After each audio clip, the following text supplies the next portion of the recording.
fair to say this window's been unusual in terms of personnel. I was wondering if you could elaborate on that. Has the absence of a director of football made things more complicated? Is that what you meant? Well, yeah, we don't have a... Yeah, so, yeah, it's not usual. It's unusual. If you look at how the way the clubs worked previously, that's always been in place. And most clubs, that's... So, yeah, so that means it's different, which I'd assume won't be the case moving forward. Do you think it's kind of slowed things down, potentially, in terms of getting... No, I just said it's unusual, it's different, you know, because when you're doing something and there's already a process in place, then you know how it's going to work, whereas this is a new manager and no sporting director, so it is. It's, I think for anyone would say it's an unusual... you wouldn't call this... Usually you'll have one or the other, you know, maybe a new coach or maybe a new sporting director, but there's processes there. Here you've got both. So you're going into a window where, you know, a lot of things that are usually embedded in this kind of period aren't there. Are you expecting that situation to be resolved sort of fairly soon? Yeah, I think there's no doubt it will, yeah. I mean, I think that's definitely the club's plan. But I thought, you know, I think it's fair to say that going into this window, there was no point rushing that kind of appointment, particularly with a new manager in it. And I think the kind of thinking behind it was that, you know, probably the best way to charter this unusual process is to just have, you know, less sort of involvements with new people as possible. And, you know, so far, like I said, the evidence, when you see the players we've brought in, I think we've navigated it pretty well. Matt? Are you able to tell us what's happened with Hugo Lloris?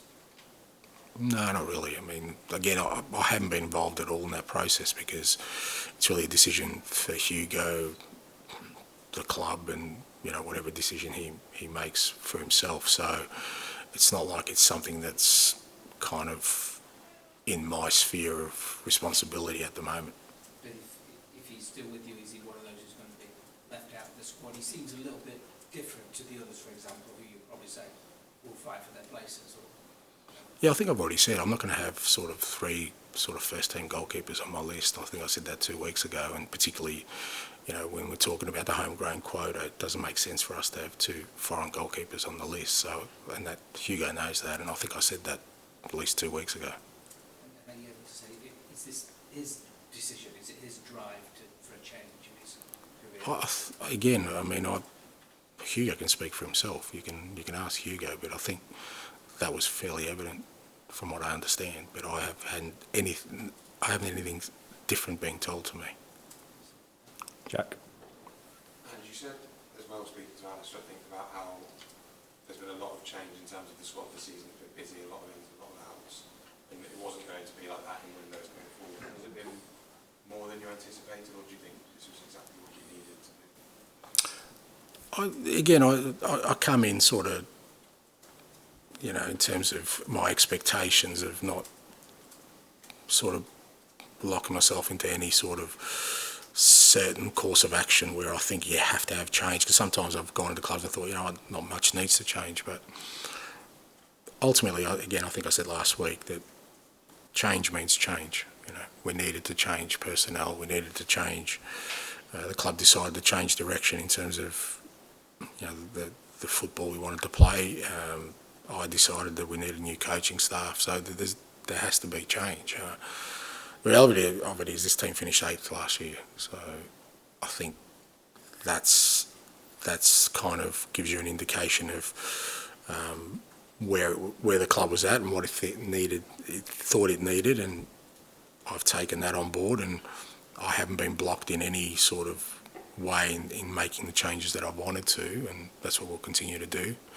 It has been a lot of change, and you know, whether it's probably not ideal in the short term, but the fact that we've handled that well and the playing group handled that well is a good sign, I think.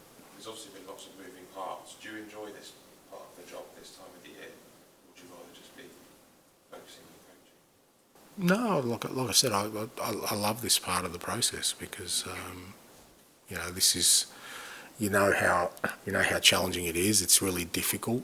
You know, there's going to be, like I said, many bumps on the road where everything that you do gets questioned and decisions get questioned and all these kind of things. And I love that. You know, I love that process. I mean, when things are going well, you obviously enjoy it, enjoy the success. But usually, when you get to that point, you reflect back on the beginnings and you realise that none of it would have been possible if you didn't sort of stay strong and true to what you want to do right at the beginnings of things. And like I said, this has been, I don't know, it's probably the 5th or 6th rebuild in a row I've done. Every job I've gone into, and I've loved every minute of it. I enjoy it. Dave? Ange, can you just tell us what you were talking to Dan about, just the structures in terms of recruitment before your time at Paratici, obviously left the position. Can you just sort of explain a little bit, just for our readers as much as anyone else, who's kind of taken on those responsibilities and how it all works? Just a bit of detail there. Mainly just, I mean, obviously I'm taking a fairly big lead in terms of I'm the one that's providing the information in terms of what we need, and then it, you know, goes to our scouting department, and you know, there's a whole group of people there who kind of put the information together and give me the kind of lists that I need to do. Some of it is just players who come on the market, and then again they're given to me to have a look at.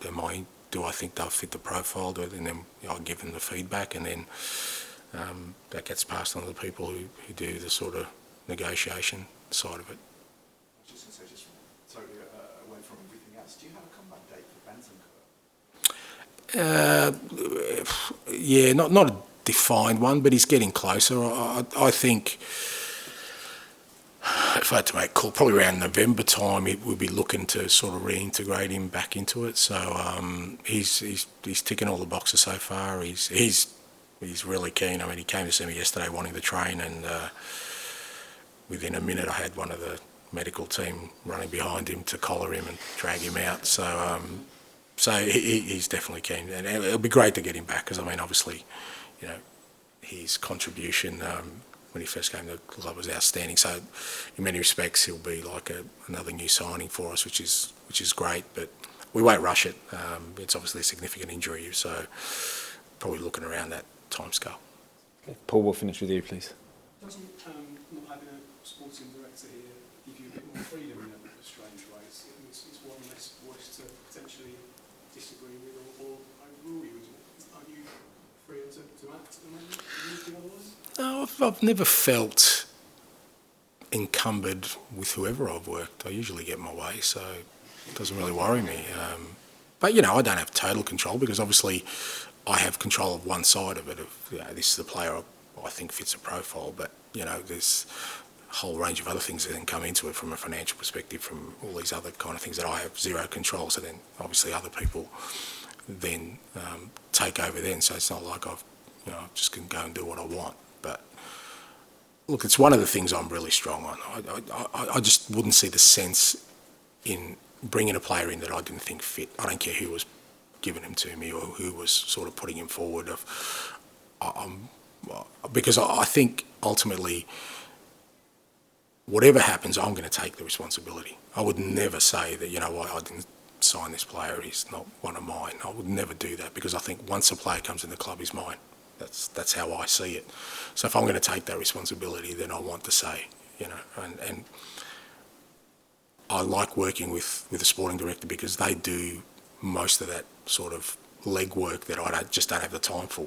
And, you know, when you've got a good sporting director and you work together, you know, they see the game through your eyes and they say, well, okay, Ange, this guy's going to be perfect for you. And you look at it and you go, brilliant. I don't even have to worry about it, I know.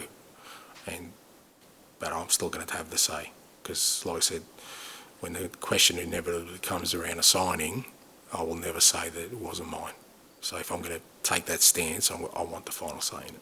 Presumably, before you came, you told Spurs that you're used to getting your way. No, I don't feel I need to. I think, well, I hope it is. I don't say it in an arrogant way. I'd like to think that gives people comfort that, like I said, I'm going to take responsibility for it. You know, I think that's my role. So it's not like I go around just telling people what to do. I want people to know, to be at ease that whatever decisions we make, as a collective, I'll take responsibility for. So Ange, you're obviously going to have a big say in who that sporting director will be then, right? Well, not necessarily. What I will have a say about is that, you know, whoever that may be, is that they get to know me and understand me. That's.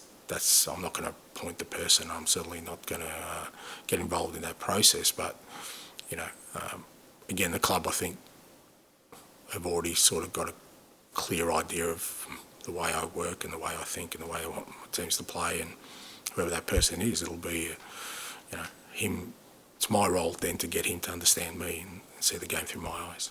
Okay. Do you have any clarity on when Scott Martin start work? Oh mate, come on. I got enough on my plate, mate. That's not on my brief, mate. Sorry. Thanks, guys. Thank you. I apologise for the wrong phrase. That's all right, mate. It's all a bit of fun, mate.